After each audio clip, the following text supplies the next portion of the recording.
What's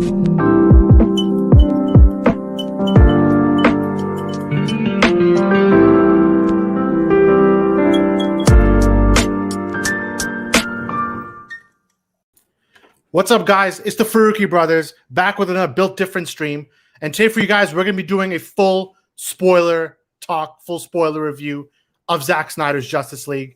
And let me ask the chat like a quick prompt, and that's, what did you guys think of the movie? Because I know our last review was not live, so you guys, I want you to let us know, sound off in the comments what you think about the movie as we jump into a full spoiler territory. So I'm going to warn you guys again, if you have not seen Zack Snyder's Justice League, this may not be the stream for you, but this one we're going all in. We're going to be talking about everything, every chapter, every big character moment. We're going to be dissecting it. We'll be talking about how it could lead to future Justice League movies. So just letting you guys know, this is a full spoiler conversation, and this is your spoiler warning, right? So actually, we'll give a few minutes while people pop in. So let's just talk about something else that's not directly related to spoilers. But actually, when we were recording our review, I was actually surprised. We didn't know that it was what the audience would think, what the critics would think. But now we're here few days later, and we have an audience rating on Rotten Tomatoes of 97%. We have a critic rating at 75%. People are watching this thing and enjoying it. In fact, this is the most audience-friendly movie that Zack has made his whole career. I mean, the way people are responding to this, it's unlike any other movie. And I always thought that, okay, maybe Watchmen or Man of Steel, those are the two movies that audiences are always going to say is Zack's best movie. But people are saying that this is his best movie. Justice League is his best movie. And with the four of us, we'll answer that question for ourselves too, where we think this kind of falls among at least his DCEU movies so far. But I find it very interesting how much the audience has been loving this movie. But Umar, I gotta say, you're on that. I mean, when we're doing our review, you were the one who said that. Listen, I think the audience might like this thing. So now that you're right, how do you feel about that? Yeah, I think that during the first watch, I was like, as I was watching, I was like, this is something I feel like a lot of people will just get behind. Partly because I think the previous films was more set up, even though they had their own distinct kind of flavor and whatnot.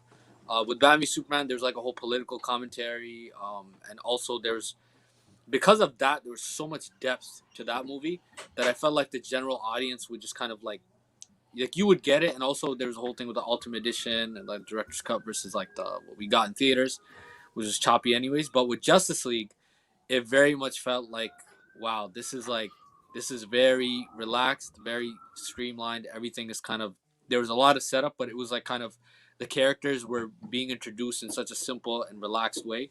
And then the story was very easy to follow, partly because there wasn't, this bigger political commentary aspect to it. So I always felt like the first watch alone, I was like, this is some crazy stuff. And plus, it felt like he put in so much like stuff that the fans would just love. They would eat up. I mean, not to jump all the way to the end, but like, well, I'm going to jump all the way to the end. But Batman and the Joker, like, Batman talking about like, Joker telling him like, you're stubborn, you're too stubborn to die, making fun of killing Robin, and then Batman being like, I'm gonna kill you, and he talked about Harley Quinn dying in his lap. I was like, bro, what? Like that's like, anybody can watch that and be like, this is some crazy crap. And then Darkseid's in this, so it's like a whole thing, like just everything about it was just very easy for the fans to just kind of walk through, even the ones that don't know kind of what happened.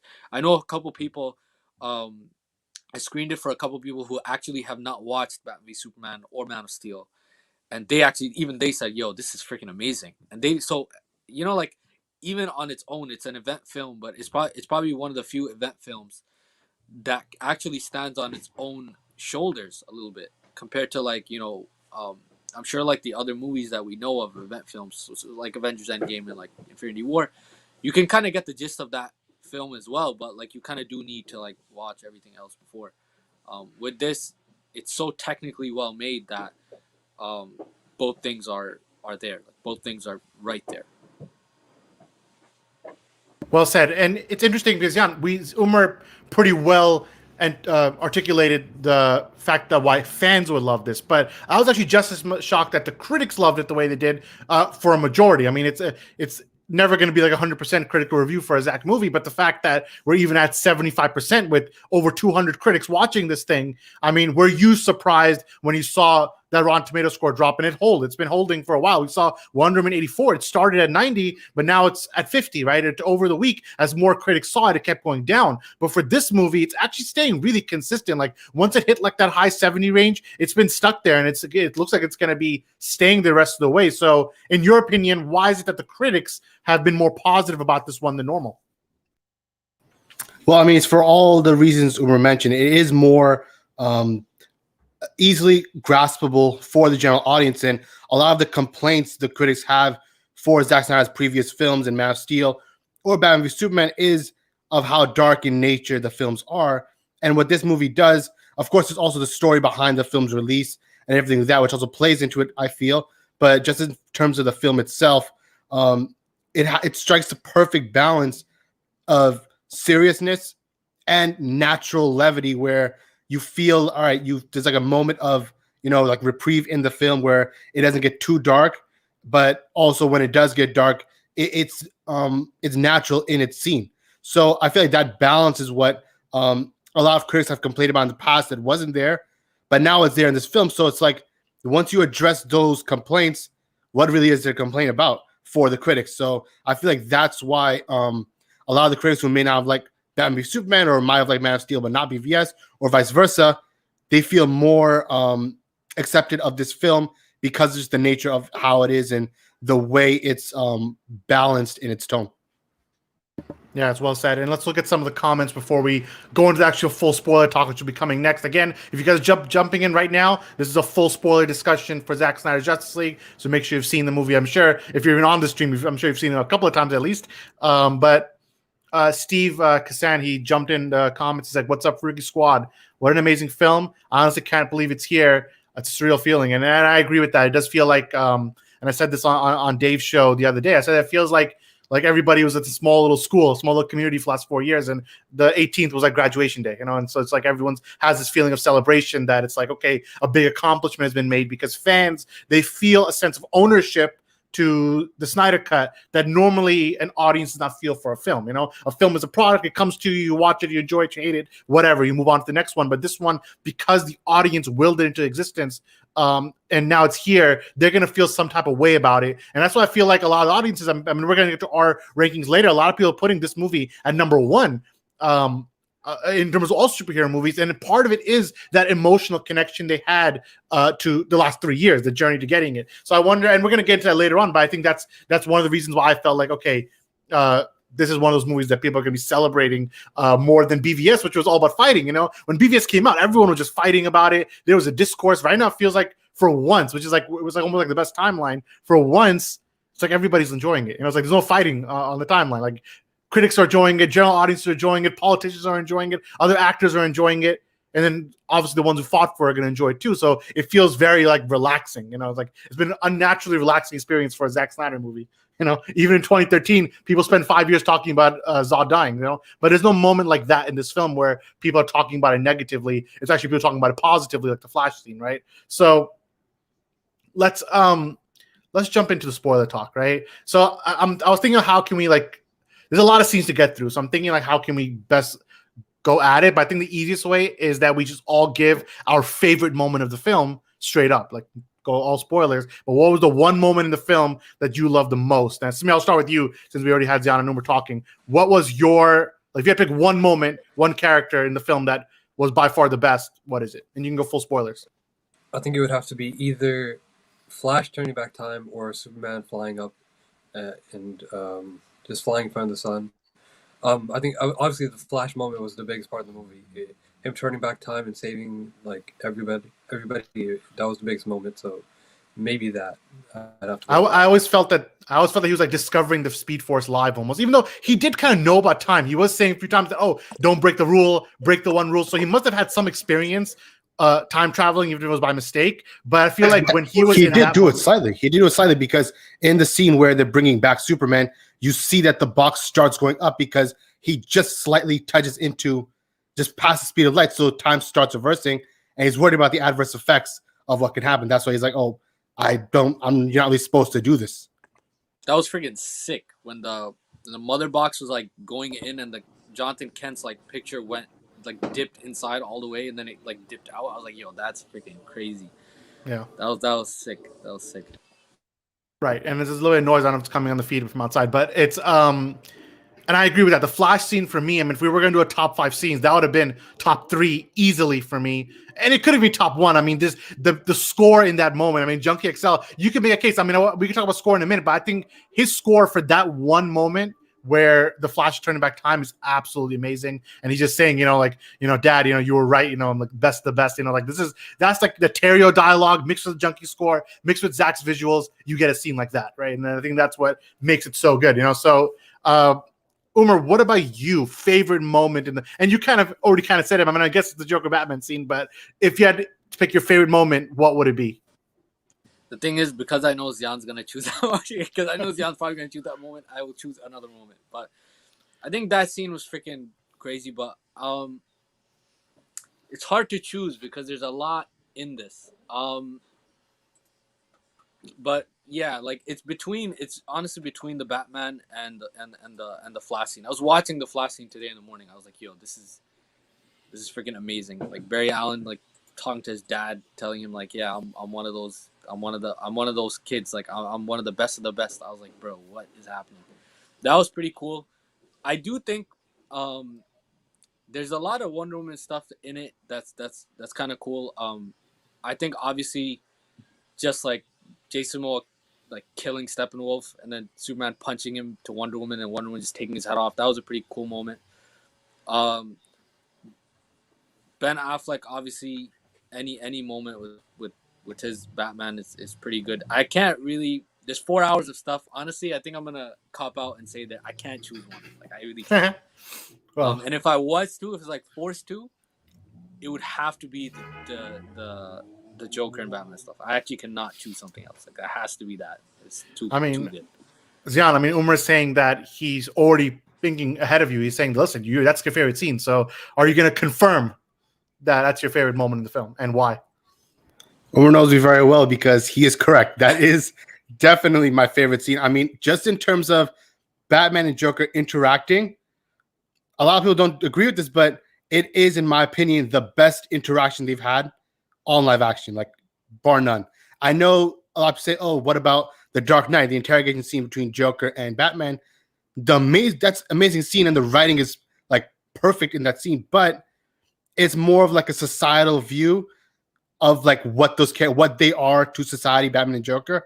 But this scene in Zack Snyder's Justice League, this is so rooted in the comics, and just the way they're like throwing shots at each other back and forth is just such a great character moment between each other. And of course, the Knightmare world, the designs and everything, just so amazing, so sick. I felt like Leto's Joker absolutely killed it in his line delivery performance, especially when he's like, if you're up with the card, then we can come talk about as much as you want why he sent a boy wonder to do a man's job. I feel like just that line alone, the writing is just perfect. Like I was shook by that line. It was such an amazing scene. But the Flash turning back time to save everybody, I feel like that stands as one of the best comic book movie scenes in any comic movie film, in my opinion. But as far as my favorite, it would be the interaction between Joker and Batman.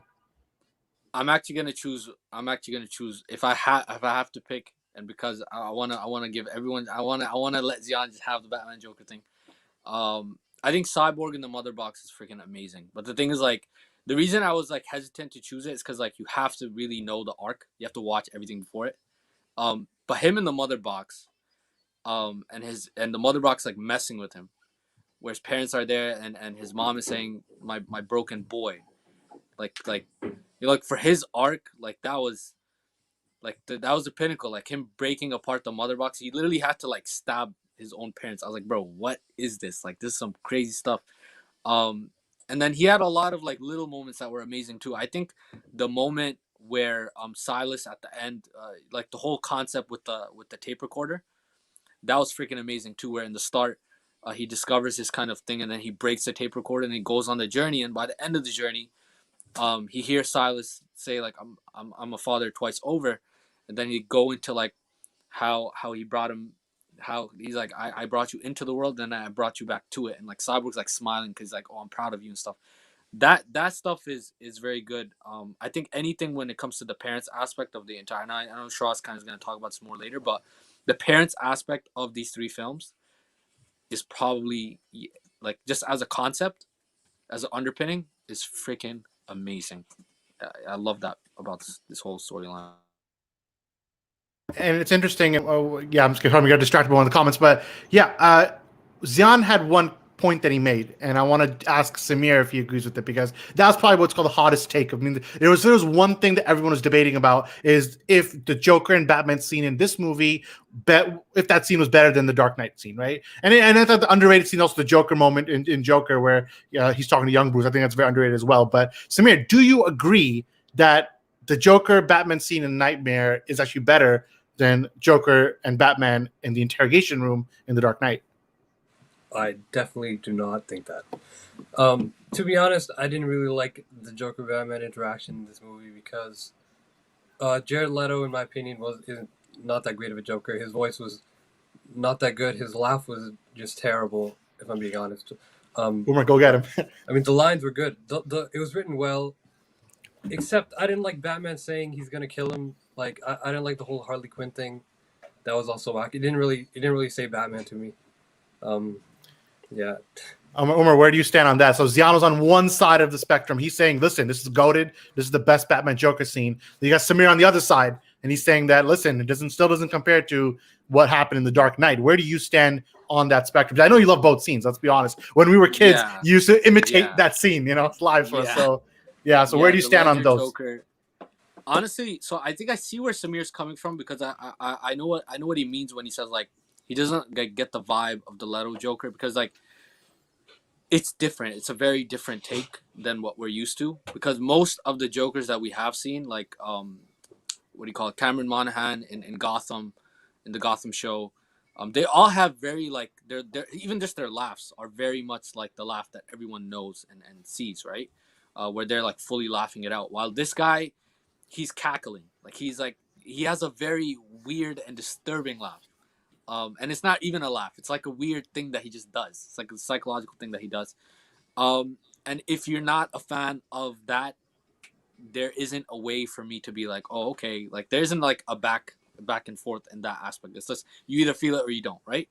But I do think that where Samir, I think, is maybe a little bit wrong, is where, like when Zian was talking, he was saying how like in The Dark Knight, they talk about like what those two characters are to society.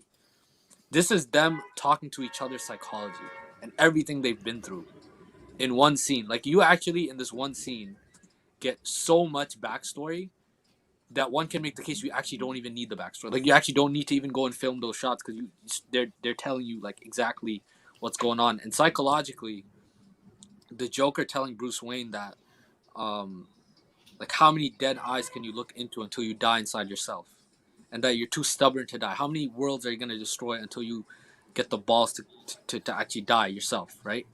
And then he blames him and he says like, and even there's very little moments, like there's a moment where when Joker says to him that, oh, poor Lois or something, and then there's like a shot of Ben Affleck kind of like, he does this thing with his like he's acknowledging that it's actually, yes, it's actually true. It's, like there's just some things about that scene that are much better, and one of the reasons I do feel, one of the big reasons why that scene I believe is way better as an interaction, is because it's a two-way street.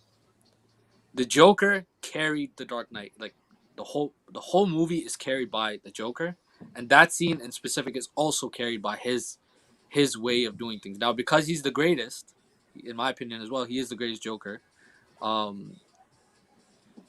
Of course, like he's gonna have a different feel to him and the way he went. But Christian Bale doesn't do much in that scene. Like, and I'm not a fan. I'll be honest. Like Ben Affleck's Batman to me is better. No, your point is literally was going to be my point on it. That one scene was carried by one individual. So the interrogation scene, that was all Heath Ledger. He just put that on his back and he said, "This is my moment." Right? He won, I think, the Oscar because of that moment. I think Christian Bale's more retroactive. He's playing off Heath. Heath says something, then Christian Bale reacts to it. I think in this scene you have Batman and Joker as equals. You have both of them going back at each other. And again, one of the Dark Knight is one of them meeting for the first time. Here, they have 20, 30 years of history behind them. So, like Umar said, it's like you don't even need the solo movie of them talking to each other. You're getting it just by the amount they're angry at each other at that moment. The world is over. 90% of the humanity is destroyed, but somehow those two are still alive and they're working together. I think there's an irony to that, and I think it really works in the world that Zack is building. So I would, in terms of which scene is better, I'm on the fence. I would say the Dark Knight scene has a sense of iconicness that does not go away, but at the same time, I think this one, part of it's prisoner of the moment, right? It's always going to be the first month, the first few weeks you're thinking over because you just saw it. It's very fresh. So I'm not 100% going to jump into either basket of where I agree, but I do think that both can stand in the top two. I think we can say that much. I think they both stand in the top two. And whether 1A and 1B, that's Umar's way of saying it, right? Or 1 and 1A, still remains to be seen, right? I'm going to cop out, yeah. They're so good that actually it's just to cop out. Because they're amazing scenes in their own right. Yeah. So I never gave my favorite scene. I think we gave them to everyone else. So my favorite scene. So I was actually going to say my favorite scene was the Cyborg scene because when Umar took it, so I was like, now I have to think of another one. But I was going to say when Cyborg says, I'm not broken and I'm not alone. Right. And I think that is the thesis of the whole movie. That's the whole movie is on that one line because he says, I'm not broken. His whole movie, he's felt he was broken. He felt he should have died in that car crash. He should have died with his mother. He didn't want to come back, right? His father forced him to come back and made him into a monster, according to him, right? And he gets these small moments. Like there's this beautiful moment in the film, which also would have been one of my favorite moments, where he's helping the poor mother and daughter getting their. They're struggling. They don't have a job. They don't have money. He just looks and he gives them $100,000, and then he watches them. And for just a few minutes, he smiles and he feels happy of what's happening. But what happens the second after? He turns around and he didn't put his hood on yet because he finally felt that I did something good, and everyone thought he was a freak. That's the next scene, and he puts the hood on again. So what did you just get in that scene? That scene tells you everything about Cyborg, that he does want to help. He feels very much happy that he's helping someone else, but the world sees him as a monster. So when he turns around and everyone gets scared and they jump away, he's going to feel like a freak again, and he puts his hood on, right? That's why the end of the movie, when he finally takes the hood off at the grave of his parents and he's finally accepting himself, that's why this movie is freaking brilliant, right? Like there could be an essay and a half written about that alone, right? And maybe I'll do it. So, but the Cyborg moment is very powerful. And for that, I know some of you guys know or don't know, but Ray Fisher is joining us for a full spoiler interview next week. And we're going to be talking to him about this same stuff. One second. Let me just, So we're going to be talking about it next week with everybody, with Ray. And I think he's going to be going through the scene specifically. But listen, like Drew said, I'm going to put his comment up. He said, beloved mother, beloved son. The whole scene was amazing. And it's the small moments, and we're gonna talk about Ray Fisher. We can talk about all day because I think he carried this movie on his back, and I'm sure Samir agrees with me. But he has this moment where he's crying to his mom, and he's crying because his dad didn't show up, right? So you set up in just a few seconds of why there's already tension between him and his father before the car crash. And then the first thing he does is he puts his arm out to protect his mother, and that's why that arm is the one that got destroyed. And then in the end, with that same Cyborg arm, he's going to protect his dad. Instinct, right? And these are the small moments, I'm telling you, where Zack was just like he was on a brilliant moment with this. And that's why I know Ray Fisher said he told Chris Terrio of where he could feel like it could be better. So I give Ray also credit for some of the lines that he had to make it more authentic to him. So for me, not only is those Cyborg moments the best part of the film for me, I think he's by far the best character. I think he is the show stealer of Zack Snyder's Justice League. And Zan, do you agree with me, or do you think that, I know you're a big Batman fan. I think we're going to get to him in a second. I think he had some amazing moments, but Cyborg, man, like he pulled it out for me. Like he was the guy, you know, for this movie, you know. Yeah, I mean, definitely I agree. He was the emotional core of the film.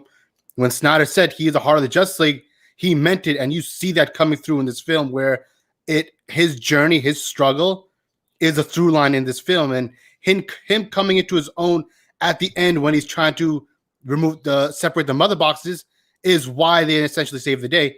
Aside from Flash, of course, but it's his emotional arc that brings them together. That is what, in the end, saves the day. He is like the true protagonist of the film for that reason.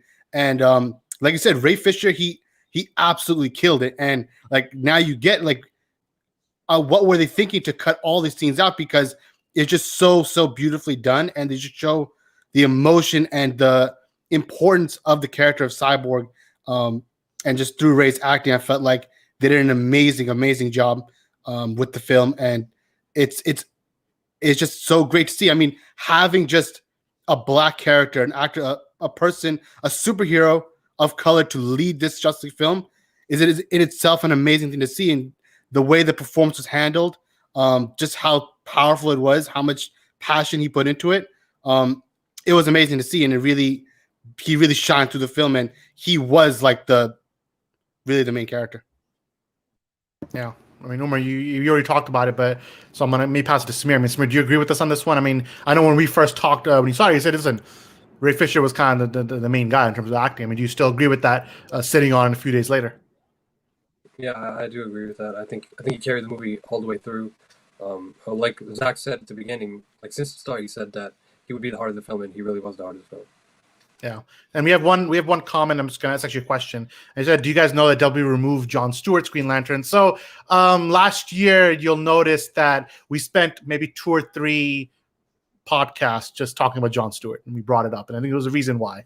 There's a reason why we were talking about John Stewart purposely, and we were trying to get his name up there and trying to get audiences excited, because there was a time where, you know, that was the idea. The idea was that John Stewart would meet Bruce at the end of the movie, with similar lines to what Martian Manhunter was going to say. But unfortunately, Warner Brothers was straight up that, listen, if you even put him in the movie, we're going to remove him. Like, don't try it. And apparently Zach did shoot something. So I don't know. But WB felt very emboldened that we will not let Green Lantern be used in this film at all, because we have plans with him, and no matter what. So there was like a no matter what kind of situation when it comes to Green Lantern. In the end, Zach put Martian Manhunter. I think it worked for what it is, but it's also like, you know, I think if Justice League 2 ever happened, you would get Green Lantern properly then. And even then, you had 2 Green Lanterns in this movie. You had Kilowog dead, and then you had the Green Lantern Ancient History with Darkseid killed. So 2 still managed to show up, and they both kind of got smacked, one by Batman, one by Superman, one by Darkseid. So, and then Nathan brings up the Ryan Reynolds talk was louder, right? And that's the thing, because Ryan Reynolds was also in the mix, and obviously didn't happen, but obviously he was the bigger name. But that's why there was a time where you had some people talking about Hal Jordan, some people talking about John Stewart. Both were right. But obviously John Stewart was going to have the bigger of the role of the 2. And Ryan Reynolds, if he was going to come back as Hal Jordan, he would have been a much smaller, like, next to him, you know. So there's a bit of a difference. But like Drew said, listen, he's still dope, you know. So it's a good alternative. I think Martian Manhunter scene worked. And now we're talking about Martian Manhunter. We can just get right into it. John, what did you think about Martian Manhunter? Obviously, I mean, if a lot of us, we grew up with Justice League the animated series, and the main 7 comprised of Martian Manhunter as well. So just seeing him in live action was first and foremost amazing. And then just the fan theories since the beginning of Man of Steel that, oh, who is Swanwick? Like, what is he? Is he more than what he seems to be? And then through BVS as well, just making him Martian Manhunter, I feel like was just an amazing move, the smartest move they could have made. And it really brings everything full circle. And then when you look back, obviously it's retroactively done that's what I feel. But when you look back and watch Man of Steel now with the new context, you know, when Swanwick is looking at Superman through the glass, like, all right, this is another alien like me, you know, like what is going through his head. And now finally seeing him come out in the open, approaching Bruce, saying that, you know, now I'm ready to present myself to the world as well to help protect it like you guys. And I felt like that was just beautifully done, and just mixing it together that it was General Swanwick after all is just like, it validates all the theories and all the fun rumors that everybody's been having and making over the years. And it's just great to see the character in live action finally. Omar, do you think that Superman always knew he was Martian Manhunter? Do you think he already figured it out by Man of Steel, or does Martian Manhunter's powers so good that like he completely changed his skeleton? Because there's a time where he's like, "Let's put our cards on the table, Captain." He walks up and he walks right up to the glass, and I wonder if he's like just seeing, like he knows this guy's an alien, but he's just not going to let it go. Do you think that he already knew, or do you think that this is something that Martian Manhunter was playing very close to his chest the whole time? Yeah, no, I think that I wonder if he, because the thing is, like, Martian Manhunter can take the exact form of something else, right? So even if Superman was to use his powers to like look through him or something, like, is it possible for him to like notice some anomaly or something? Yeah. Probably not. And I don't think he knows. I don't think he knows by Man of Steel. I think that you know, I think that it would have been a cooler reveal. At least personally, I think it would have been nicer to just see him show up at the end, with Bruce rather than have him, as Martha Kent. Just because the Martha Kent stuff and the Lois stuff, was so heartfelt. Like, it was a very heartfelt moment. And it kind of feels kind of weird that it was actually Martian Manhunter the entire time. And like so much emotion put into that whole thing by General Swanwick. Nah, bro. Like, that actually felt the same way. I felt the same way that if there was one moment, if it was like I felt to be really nitpicky and I wanted to pick one thing that I was like, I'm not so sure about that. And then we saw this in the storyboard, so it's not like it came as a surprise. I knew at some point they're gonna be talking to them. One of the times Martha's gonna be Martian Manhunter, so that's not a surprise. But I felt again the way the two were acting, they played off each other so well. Having a nice Martha and Lois moment would have been great. And then he turns around and just Martian Manhunter. It's like, all right, that's cool for a comic booky moment. But then like the logic gap, there's a small logic gap there where I was like, maybe it would have been better if Martha had that moment, because without that, the only time Martha really showed up was in the beginning when she was like looking at Clark's grave, and in the end, in the middle, when Superman came back and she came to visit. So she really didn't have any other moments because one of the moments was Martian Manhunter. But yeah, I mean, what do you guys think in the comments? You can let us know. But there's one thing I don't understand about that. What was he trying to do in that moment? Because yeah, Lois is an amazing reporter, and he obviously knows that because she uncovered all of what Lex was doing on her own. So like all the credit goes to her, and Swanwick knew that obviously because she approached Swanwick in BVS.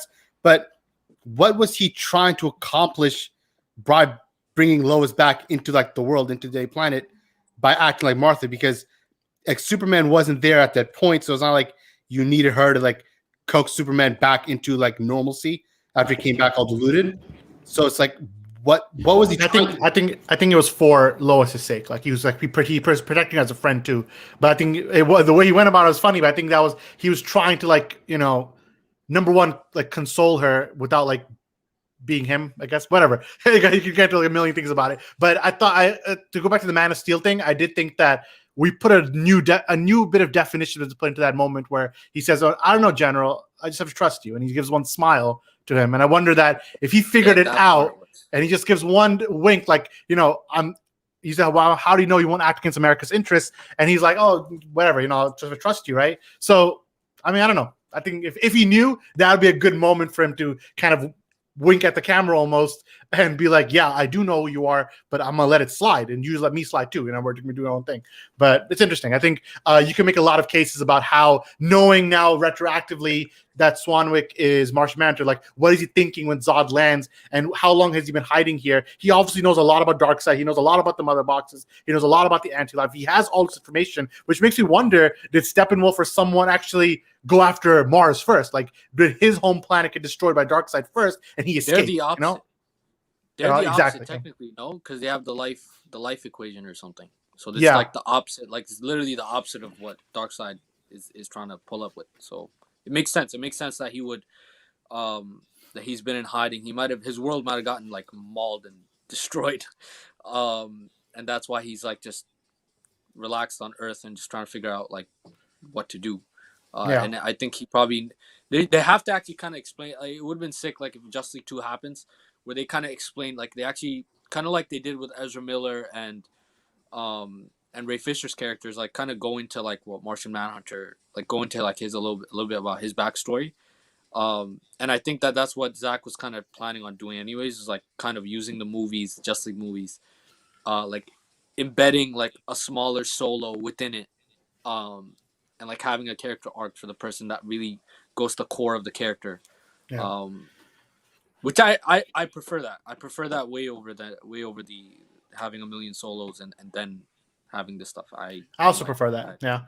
So, I mean, Umar, you mentioned Justice League 2. I think that's a good place to segue and talk about a specific character, because who's going to be the main villain of Justice League 2? Darkseid. So Darkseid's presence in the Snyder Cut. I mean, I think this is something, and we're going to talk about, I think, one of the most, I guess, the scene that most advertises the next films to come, which was as Cyborg was bringing Superman back to life, he has this vision. And remember, this whole time, the Kryptonian ship is telling him again and again, don't do this, action irreversible, highly advised against. And then the second he does plug in, the ship says, the future is now in the present. Like it was like literally an ominous threat. Like the Kryptonian ship that threatened them, like, oh, you did this? All right, like let's see what happens now.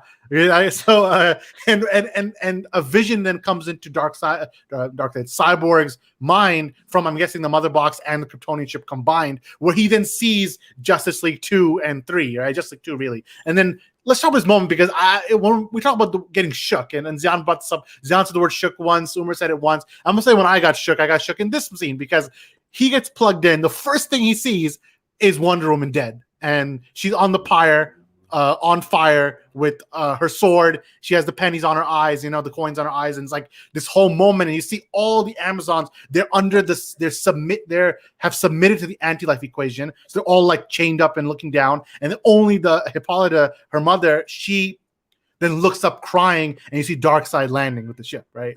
Because he took care of business, right? So let's talk about just that moment. And Umar, I know you were shook from that too. Just how did that feel? Like there's that visceral moment, because the movie's going, it's building tension, then that moment hits you. So like, how did you feel about that? Yeah, I mean, it comes kind of out of nowhere, because I think that was probably the scene that no one really saw coming. Like out of all the stuff in the movie, we kind of knew a lot of the stuff that was gonna come, but the moment that never really, like, as soon as Cyborg's blue thing went orange or red, I was like, dude, it's over. They're doing something. And then, man, Wonder Woman's dead. She's such a killer in the whole movie that it's something you can't even think about. She's the one who killed Steppenwolf, right? She's the one who took care of Steppenwolf herself, basically. Yeah. Yeah, so she's such a killer in the whole movie. Like even in the start where she's saving those people. I know some of it is in the other the cut that shall not be named. But basically, like, she's such a fierce warrior and like confident warrior. To see her freaking dead, and Darkseid has now taken over, and the anti-life is now upon the peeps. It's over. Like, it's showing you how powerful this guy is. And then even after that, with Aquaman getting stabbed with his own trident and dead, I was like, bro, what? Like, what is happening? You know what I'm saying? And I'm not going to steal the Superman one because I want you to talk about it. Yeah, and then the Superman moment. Again, you see Superman on the floor with Lois in his arms, burnt to a cinder, and you see the Robin costume in the back, so you know it's the Batcave. And then you just see Darkseid pull up, and he just puts his hand on Superman's shoulder.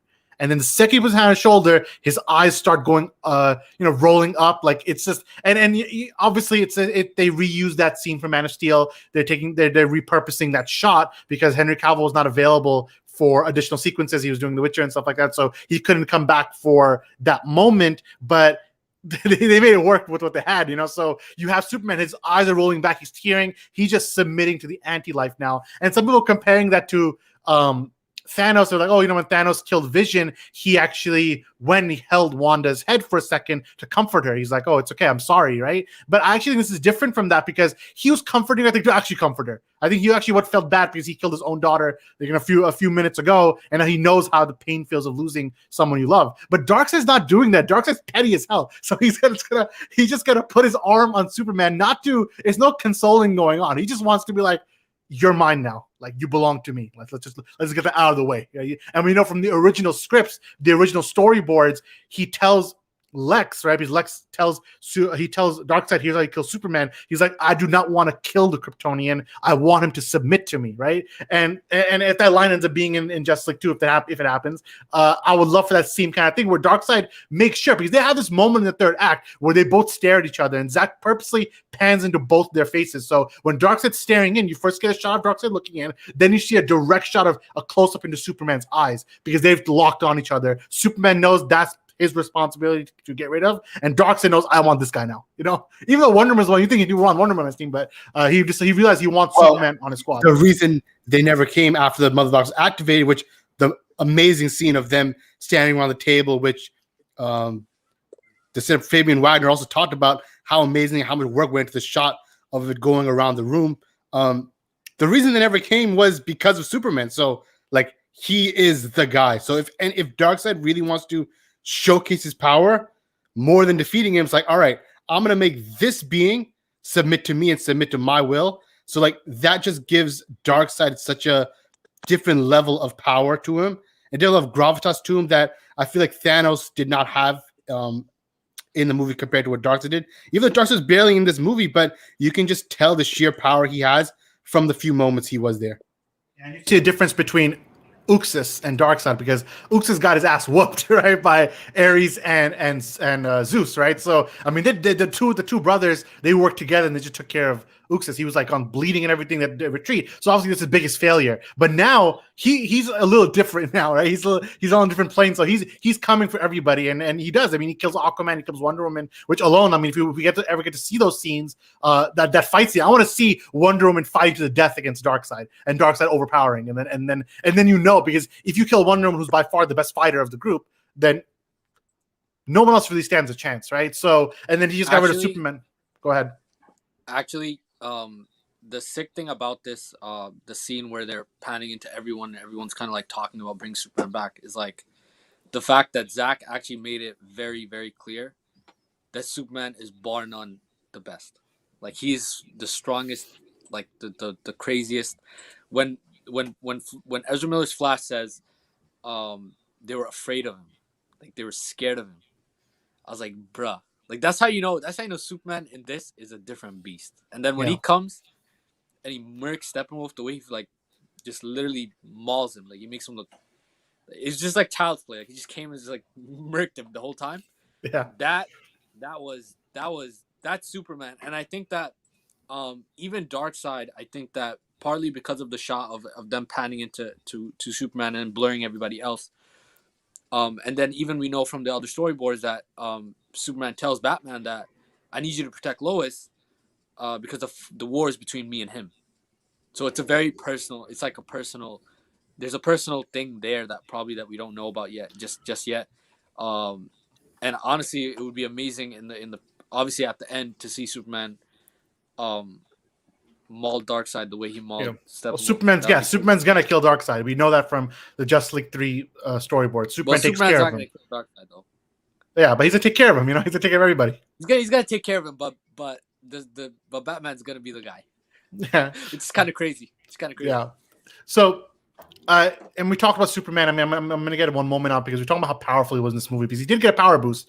And here's that main shot. And people talk about, you know, what's the reason of the black suit? I mean, people know this, but in the comics, the reason of the black suit is literally that it's a solar suit. When he wears the black suit, he absorbs sunlight more quickly and more deeply, right? So the first thing he does when he grabs it, he flies up and he extends his arms. The extending the arms is a way to absorb as much as he can. So when he finally comes down, and then the axe goes into his, or nothing happens, right? He's juiced up, right? He's a juiced up Superman because he just basked in the sunlight for a while, right? He went straight to the sun, he basked it in. So he comes down, he's very powerful. It's different from BVS because BVS, he was already nuked once and he was hurt by Batman and Kryptonite. So when he went to the sun, yeah, he did juice up, but he kind of got back to 100, right? He was at 0 when he got back to 100. Then when he came back to fight Doomsday, he was at 100, maybe 75, and Doomsday killed him. But in this one, he comes back to life. He's already at 100 now. He's back to life. He already has the mother box juiced him up. He's already kind of 100%. Then he goes up and he goes to 200%.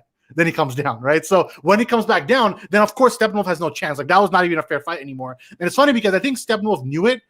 He also knew that Wonder Woman was in a fair fight. You remember he said that? Oh, he said you weren't there to protect your sisters, and the thing is, you could have, you could have protected them. Like, so he knew that she's strong enough to actually give him a fair fight, because they fought two times in the movie, and both times I think it was first time was a draw. The second time Wonder Woman took care of business because she had Aquaman and Superman helping out. But it's one of those things. Let's talk about the freeze breath, because I found that very interesting because he uses freeze breath in both cuts. So like, why would they redo another freeze breath for the theatrical version?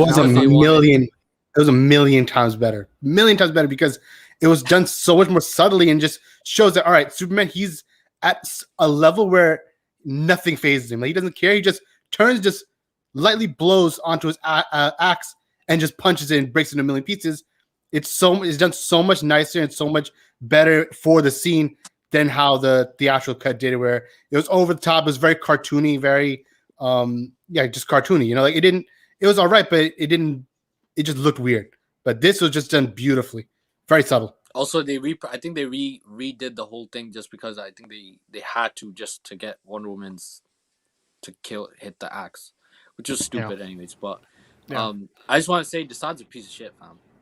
Like, listen, that's kind of messed up. Like his scene's kind of messed up. I was noticing that people were actually feeling bad for Steppenwolf, which is very rare because no one feels bad for Doomsday, right? So you're gonna feel bad for Steppenwolf. No one feels bad for Lex, but people felt bad for Steppenwolf because, I mean, the guy only wanted to go home, right? I mean, I don't have Rhymestom's art, but he drew like a great art piece where it's himself like holding Steppenwolf as like a baby. He's like protecting him from Superman and Darkseid and Desaad. So I mean, people are saying, I mean, Desaad's a hater. Desaad's a hater. Let's call it what it is, right? I mean, he's like that guy from you guys remember the show Recess from like the 90s? Anyone remember that? So there's this one guy, he's like the snitch, right? So he's the kid who's he writes on the piece of paper like when he's like snitching on other kids. So Desaad, he's like, oh, I told you, Steppenwolf wouldn't do anything. I was like, oh, come on, man, what's wrong with you? But I don't know. Samir, do you like Desaad? Bad. Samir, did you like Desaad? No, bro, he's a snitch. I'm saying we need the equivalent of the scene from Justice League Unlimited, not Justice League Twilight episode, where Desaad like says something wrong to Darkseid, and Darkseid's like, you know what?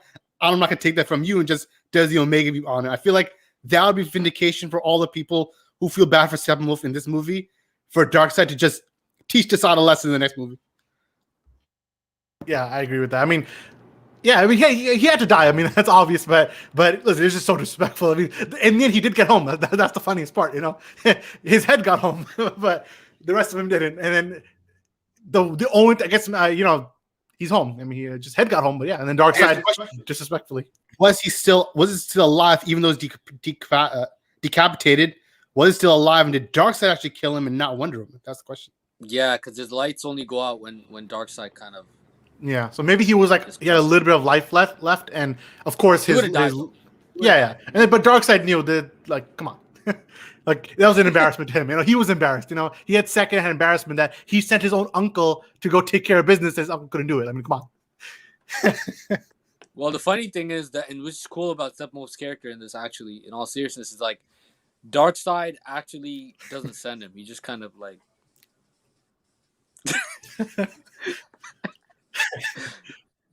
That was kind of But everyone listen. Chat feels bad for Steppenwolf. Let's call it. It says a lot about Steppenwolf that either so much fear, so much respect for Darkseid that he found the anti-life equation. He could have easily tried to obtain it for himself, but he's like, no, I'm going to try to get back into the good graces of Darkseid, and I'll let him know, and hopefully that will give me like the rights to come back.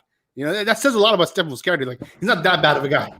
I do wonder, like, what was the punishment? What did he do? Because he said it was your betrayal is why his punishment was go get 100,000 worlds. It was how long that takes. He was probably doing it for thousands of years. Like, go conquer 100,000 planets for Darkseid. He was at what? He said that he did 50 so far. He had 50 more. So it was a grind. It was like grinding a player in 2K. He was in the middle of it. So, but So. They managed to make Steppenwolf more generally menacing and sympathetic. I mean, compare that to the Steppenwolf of the theatrical cover, just crying about mother, and it wasn't the same. I mean, not even the same. It was a different guy. It was it was like a old uncle, really old uncle. All right, I feel like we're getting into inside jokes now, but let's. I want to take one more moment of Superman. Let me just talk about it because do I have the picture? I don't. Oh, I do. So this moment of Superman, which is not the greatest quality, but I want to talk about it. I talked about it on Dave's show. I want to bring it up again. The butterfly scene. So the yellow butterfly signifies hope, and there was a yellow butterfly on the swing in Man of Steel, and when Superman looks at his swing, and he looks at it again in this movie, and he says, she loved it here, I loved it here. And he looked at the same swing, right? And then when he's in the field, he's playing with another yellow butterfly. It was just like in Man of Steel. I mean, this is subtly one of my favorite moments of Superman, the whole DCEU, because he's literally just at peace with the world. I think he's never been at peace for 3 movies. I think the first movie, self-discovery. He's very action-oriented. He needs to do something, and he's trying to do it. So he's always discovering himself. In the second movie, he's very much at a down. He's slumping downwards. He's feeling that he doesn't know what he's supposed to do. He's been, righting wrong. He's been doing the deeds of a ghost. He's been following both his father's, footsteps, right? And in one father, Jor-El, he's like nature, telling you this is what you're supposed to do. And the other father, Jonathan, is nurture, and he's trying to tell Superman, wait for the right moment. So he's always torn between these two cultures and lifestyles. But in this movie, it feels like he's finally in one place, and you get that from the moment of the first flight, because when you have both Jonathan and Jor-El talking, they're saying opposite things in the beginning. One is saying about what he told him in Man of Steel. The other one's saying what he told him also in Man of Steel in different contexts. One for Clark, one for Kal-El. And then in the end, they both say the same thing. Your parents loved you.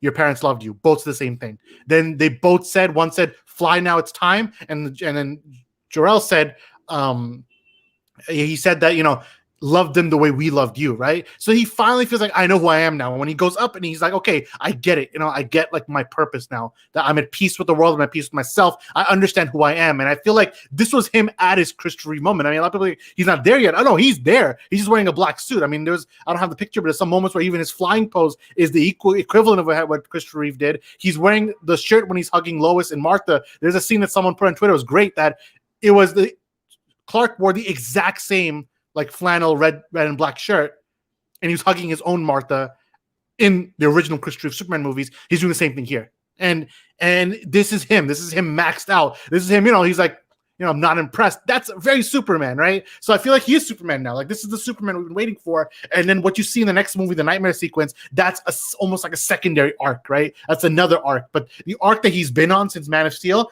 I feel it was completed in this movie. But I don't know if you guys agree or disagree with that, but that's kind of where I personally stand on that. What about you, Umar? Do you think you agree with what I'm saying? Yeah. I think that this is the Superman that people were asking for before, like the Superman that everybody wanted, or a lot of people wanted at least.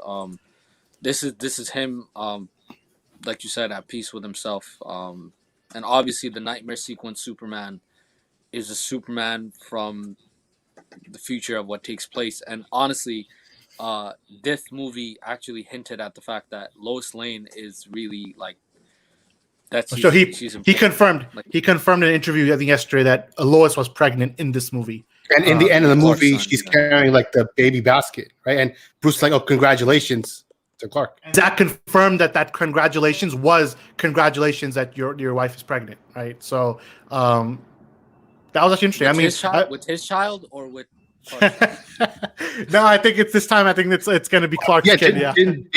Zack changed that now. Like it is actually Clark's child now. It is, it's confirmed. No, Zack confirmed that. I was just messing. Right. Let me answer a couple of questions that we enter our last 10 minutes. And we're going to do a little bit of Restore the Snyder Verse too, but and we'll wrap that up in about 7 minutes. Let's see how we can do it. So Nathan asks, do you guys have any idea why they didn't know the anti-life was in the same planet as the mother boxes, right? So I always understood it that they have multiple mother boxes that they bring to each planet.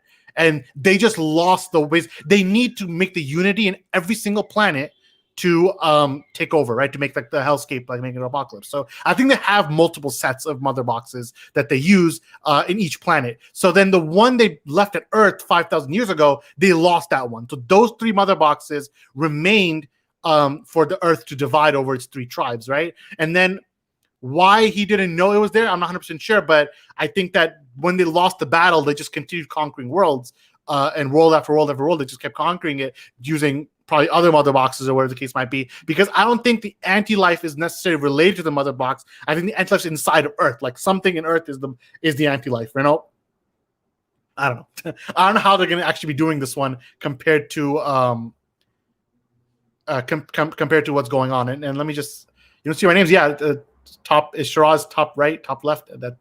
That's me. Yeah. But so what was I saying? Yeah, Umar, you were shaking your head. So do you disagree with me? Wait, I don't think I don't think they have different sets, man. I think they actually, that Steppenwolf probably, when he was going to the different worlds, he was actually just doing it the old-fashioned way and just. And then why would Darkseid say in the end? He would say like, "Oh, we're using the old ways," you know, like he said that as if we're going back to the old ways that we never had. We're not usually using the old ways. We're using one now. We're using them now. Like I don't know, but and the old ways means Ready Armadi's come blowing up. Like, so how do we know there would be multiple different mother boxes though? Like what? I honestly didn't even get that. I don't know. I don't know. No one in the chat was giving their answers. And Samir, do you have an expert opinion? I don't think they knew that the anti-life was on Earth the first time they went, right? No, they didn't know. Yeah, only Steppenwolf figured it out. Yeah. So how did Steppenwolf find out? Did they say that?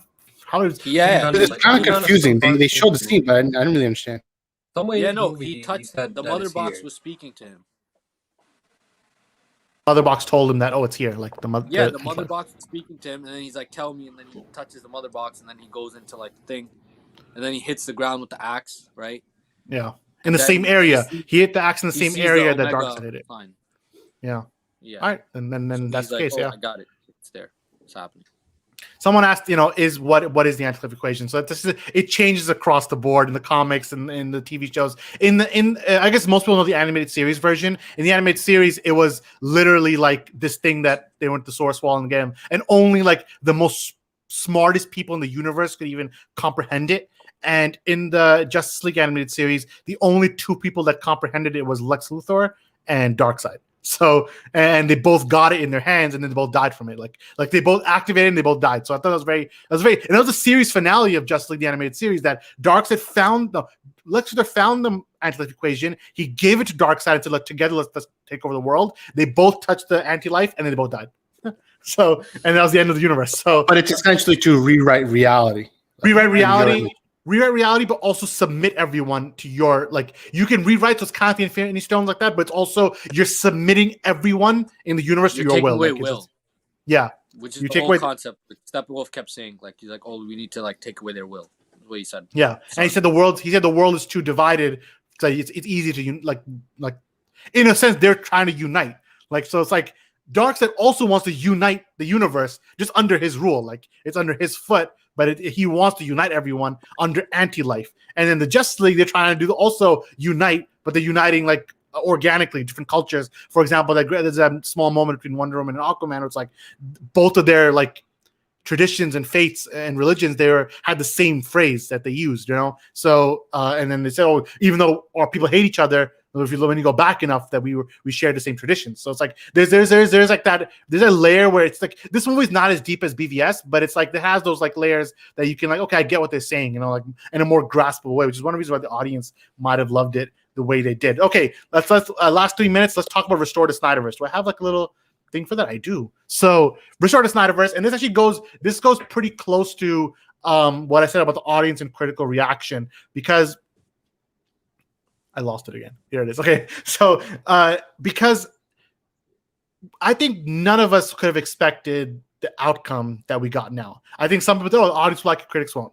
Critics like it, audience won't. Oh, just fans are going to like it. But we're in a situation which, in a sense, is like the best possible scenario. And remember, the numbers will drop tomorrow. There's a couple of people who are going to be dropping data tomorrow on how this thing did, not only on HBO Max, but on rentals, on video on demand, on different platforms like Crave, like etc. Right? So on Sky. So tomorrow we're going to get some concrete data. Right? Data is very important. We have to know how this movie did.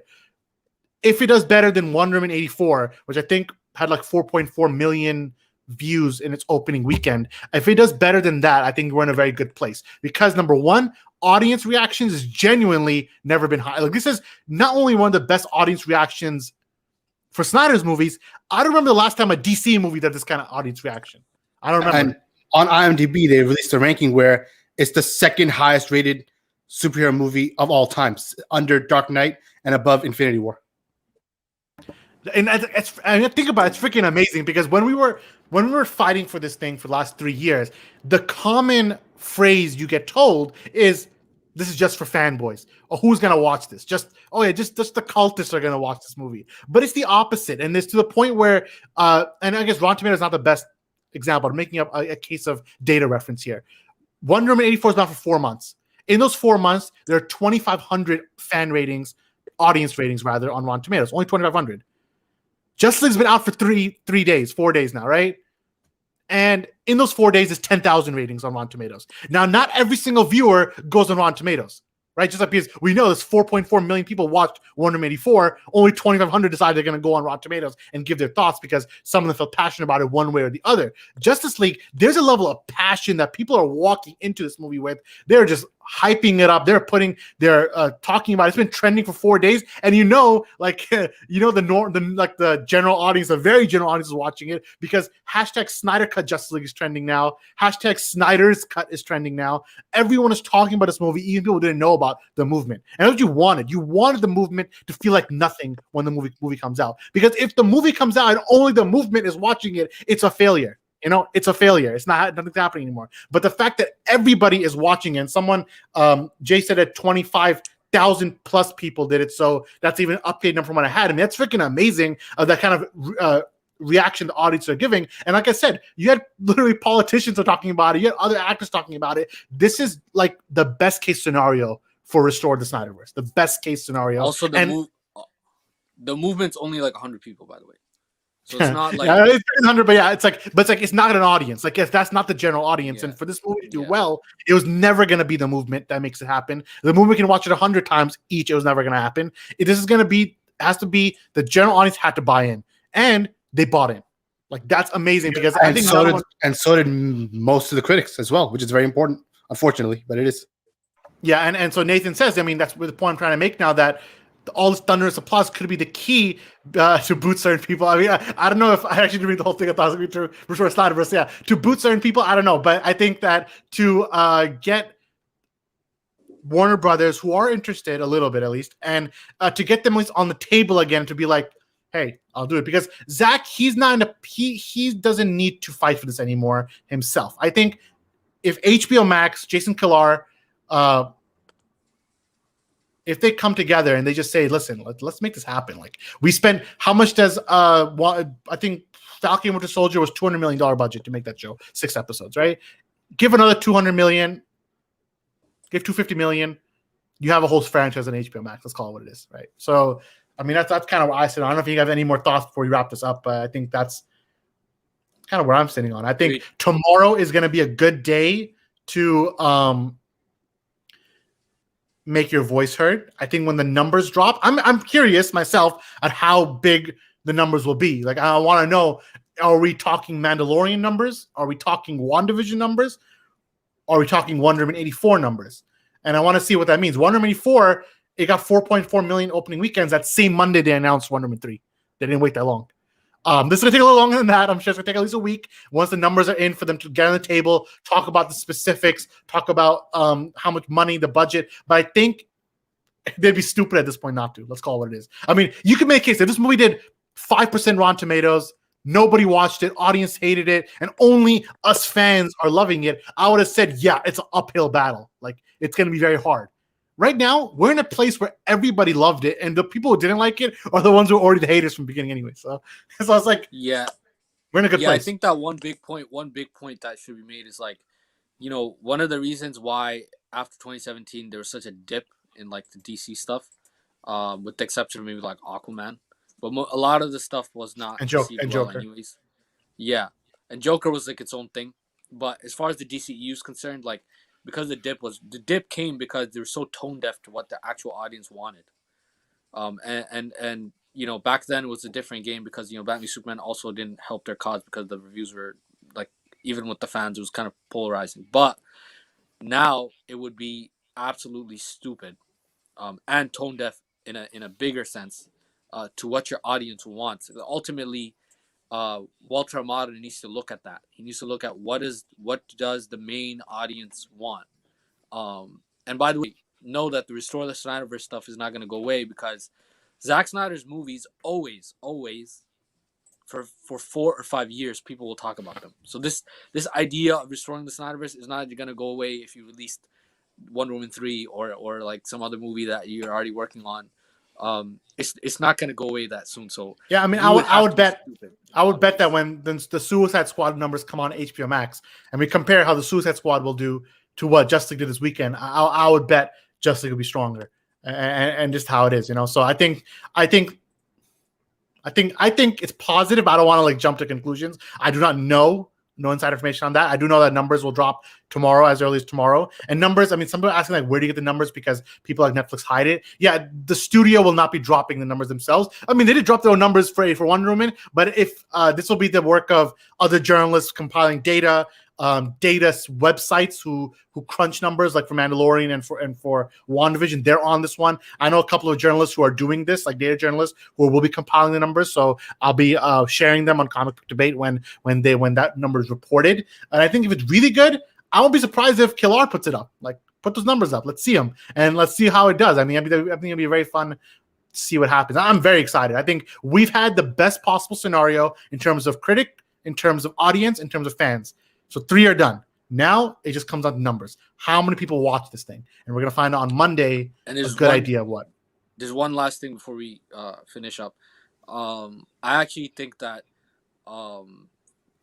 any business, right? You when you're doing a business, like you look at what helps your cause. So like Jason Killar actually does need to look at.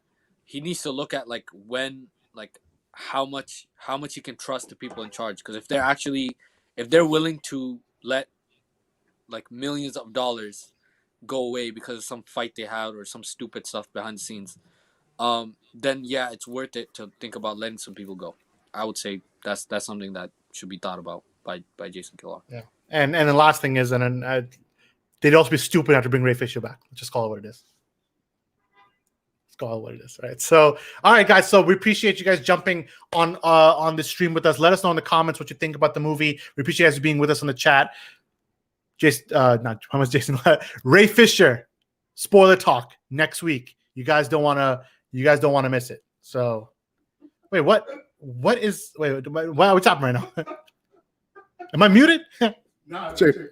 Nathan's comment is pretty good.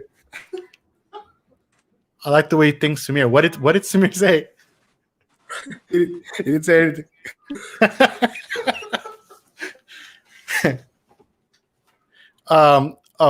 Hector, did Shiraz give his brothers hugs like Scott asked? Listen, I'm actually the hugging brother. I'm the one who actually gives the big bear hugs, to the chagrin of Umar and Samir. Actually, maybe not. I don't know.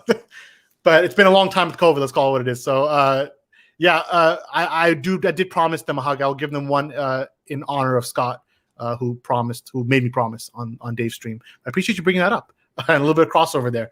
All right, guys, appreciate you. Ray Fisher interview dropping next week. Follow, subscribe to Comic Book Debate. Put the notification bell on because the second it drops, you guys are gonna want to watch it. It's a lot of fun. All right, from Shiraz, from Zian, from Umar, and from Samir. From myself, from Zian, from Umar, and from Samir. We're the Farooqi Brothers, and we'll see you next time.